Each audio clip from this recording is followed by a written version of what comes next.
Пайғамбарымыздан Абу Саид әл-Худари риwayat қылады. Biz жолда тұрат елек дейді. Bir риwayatта biz ешігіміздің алдында әлі. Деме кейбірлердің үйінің қорасының алдында дуа тиги жолда тосма жоқ. Дуалы жоқ. Үй иесінің үй білемшілерін кіріп шығып жатқан бары айылға дана көрініп тұрады. Көшеден өтіп жатқан адамға. Biz ошондай жерде отырат елек дейді. Пайғамбар басып келе жатып бізге салам берді. Анан жолдың чекесіне момындай болып, құзғындай болып отырғанды тоқтатқыла. Бұл болбайды, абайлағыла. Ар бірің далдода отыр. Же үйіңе кіріп отыр деді да. Я Расулалла, кейде ушул жерде отырғанға мажбур болобуз. Отырушубуз зарыл, керек болот. Анткени бирөөнү күтүп отуруп калабыз. Бирөөнү күзөтүп калабыз. Эми анча-мынча сүйлөшүп отурабыз. Елдің барлығы ушундай да. Пайғамбар айтты. Эгерде дал ушул жерде жана башкалар ушундай жерде отурушу зарыл болсо, анда жолдун укугун төлөп коюп отургула деди. Жолдун акысын берип коюп отургула. Жолдун укугу бар деди пайгамбарыбыз. Сахабалар, жолдун да акысы барбы? Кандай укугу бар? Я Расулалла, эгер жолдун укугу акысы болсо, алар эмне? Кайсылар деп сурашты кызыгышып сахабалар. Биринчиси пайгамбар айтты. Гаддул басар. Көздү жумуу. Көздү сактоо. Өтүп бара жаткан чоочун аялдарга тигилип тиктебегиле. Те бурумдан бурулуп кеткиче күзөтүп, аркасынан сын айтып отура бербегиле. Кийимине, басыгына, дене мүчөсүнө ар нерсени сүйлөй бербегиле. Отурасыңарбы? Анда көзүңөрдү сактагыла деди. Ушул кимдир бирөөнүн сыртынан ичиндеги алып бара жаткан баштыктагы тамак ашы көрүнө турган башты алып баратат да, мисалы азыр бизде баягы желим баштыктар. Сыртынан эт алып баратабы, картошка алып баратабы бүт баары көрүнөт. Жада калса ошондон да сактагыла деп атат көзүңдү. Көзүңдү ошого түшүрбө. Ошол үчүн базардан бир буюм алып чыгып бара жаткандар сыртынан ичи көрүнбөй турган кара баштыкка салгыла деп атат. Алардын да көзүн күнөөкөр кылбагыла. Эгерде кимдир бирөө аксап бара жатса, аксак экен, майрык экен карасаң деп жаныңдагыга чыканаң менен түртпө. Көрдүңбү дароо көзүңдү жумуп кал. Ва каффул аза, зыян бербе. Зыян берүү сөз түрдө тура калып эле бирөөнүн тумшугун жара коюу эмес да. Зыян берүү бул тиктөөнүн өзү зыян берүү. Сөгүнүүнүн өзү зыян берүү.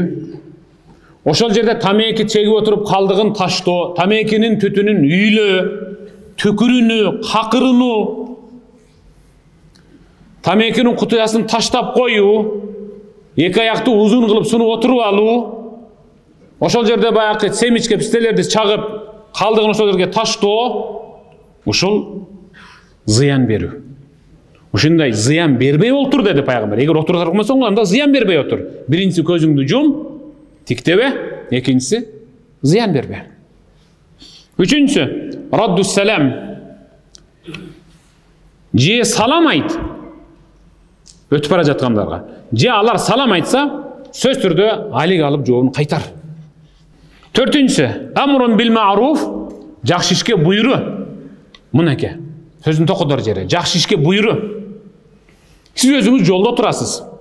Жолдун укугун бердиңизби, бербедиңизби, эми өзүңүздү абийир таразаңыз өлчөп көрүң. Дал эле ошол сизге таптакыр абийир таразаңызга дал келбеген кимдир бирөө бир жаман ишти кылып атат да.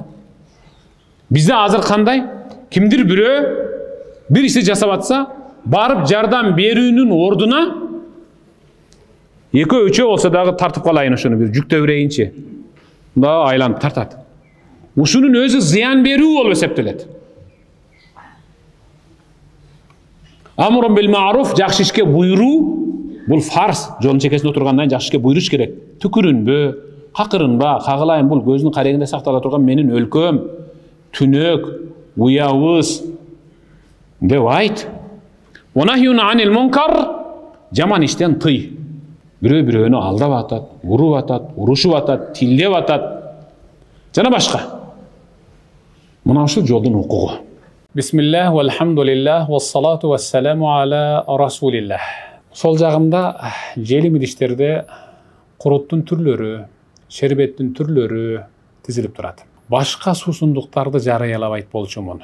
Мен тек гана ушул суусундуктарды жарыялаганымдын бирден бир себеби, сиз эгерде бул суусундукту сатып алып ичсеңиз, анда сөз түрдө сиз сатып алган акчадан 1 сому жетим, жесир, муктаждарды кепилдикке алууга жумшалат. Андыктан сиз сатып алып суусундугуңузду кандырганда биле бериңиз, кайсы бир жетимге менин акчамдан 1 сому кетти деп.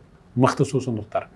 Башка ден соолукка зыяндуу суусундуктардан көрө дасторконуңуздарда дайым ушундай суусундуктар турган жакшы эмеспи? Андан кийинкиси биздин Минбар медиадагы сабактарыбызды өзүндөй кылып чагылдырып, тасмага түшүрүп, өзүндөй кылып силерге жеткирип жаткан операторларыбыздын эмгегин баалап, ушул Алато Амир компаниясы аларды Маяна жактан каржыламай болду.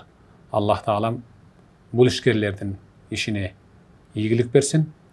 Эч качан кадамыңар арыбасын. Аллах таалам тапканыңарга береке берип, рызкыңарды адалдан берсин.